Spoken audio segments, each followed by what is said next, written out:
And let me just explain to you about this board I'm going to put on. This is called a breast protector. And on this side, you'll see I've carved a beaver design.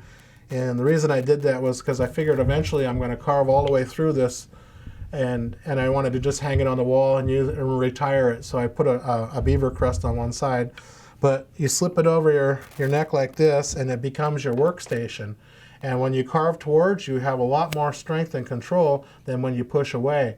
But you also have the chance of cutting yourself when you pull towards you. So first time I heard the story about this breastboard, I laughed, and it was taught by Amos Wallace. He said they were fishing on a seine boat and they were carving totem poles, and it got kind of rough out there. And when they're making their sets on the boat, they kind of line up and take turns. And in between their turn, after they got their net on board and got it ready to set again, they would all go back to carving, and it got rough. And Amos's brother, Lincoln Wallace, was carving a totem, and he slipped and he cut himself.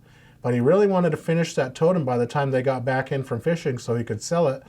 So he patched himself up, and then he went and got a bin board off the deck, and he cut it, and he made one of these. And all the guys on the boat were laughing at him as they were carving. It got really rough out there.